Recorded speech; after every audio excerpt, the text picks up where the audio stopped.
Зошто власта чекаше некој да ни даде вакцини па да почне процес на регистрација? За вакцините за кои што интензивно се зборува 2 месеци наназад, на надлежните дури сега им текна дека меѓу другото е потребна и нивна регистрација во Македонија. Наместо се да оди по теркот на другите европски земји со регистрација на вакцините, Македонија 8.000 вакцини од Pfizer, што не ги отстапува Србија, ќе ги добие преку интервентен увоз. Србија е единствената земја од целиот регион кој што има представништво локално на Pfizer и тоа на некој начин им ги забрза работите. Но и тоа не е пречка, свесни дека е таква законската регулатива, тие се согласија да првите дози количини кои што ќе дојдат во нашата земја и преку директниот договор, но и преку помошта од Србија дојдат со така наречен интервентен увоз, зашто има законска регулатива во нашата земја и зашто не треба регистрација.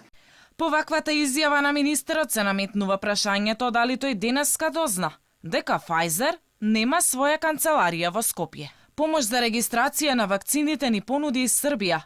Српската премиерка Брнабич истакна дека не е поентата вакцината само да се купи, треба соодветна испорака и пред се незина регистрација. Pomažemo im da se Pfizerove vakcine registruju u Severnoj Makedoniji, zato što ako nisu registrovane, onda praktično ne mogu ni da se vakcinišu u Severnoj Makedoniji. Može da bude problem, to mi gledamo sad da rešimo u slučaju Severne Makedonije, što su oni dobili Pfizerove vakcine, ali nisu bile registrovane u Severnoj Makedoniji. To nije samo kupiti vakcinu, da vakcina dođe u vašu zemlju, već postoje tu, rekla bih, iza zavesa još milion nekih stvari, administrativnih, regulatornih na kojima vi možete da radite da zaista ta vakcina može da se daje u jednoj zemlji. Освен за регистрација на антиковид вакцините, Србија се сожали, па се понуди и да не ги имунизира лекарите од ковид центрите.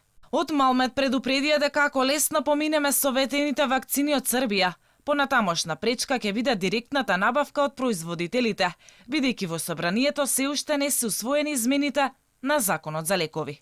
За да не губиме време, додека доаѓаат вакцините, многу е битна пропратната документација. Тоа се сертификатите. Тоа се сертификатите за квалитет, ладниот ланец и ред други моменти кои што се многу битни. Сакаме на крај на денот кога ќе одобриме вакцината да сме сите сигурни дека одобруваме сигурна вакцина и пуштаме во промет. Сумарно, првиот момент е самата вакцина физички да дојде во Македонија, другиот момент е со што ќе ни доаѓа. Инаку според најавите на здравствените власти, истата постапка, односно со интервентен увоз, ќе бидат донесени првите количини од 5850 дози, договорени директно со Pfizer, а кои треба да стигнат следниот месец.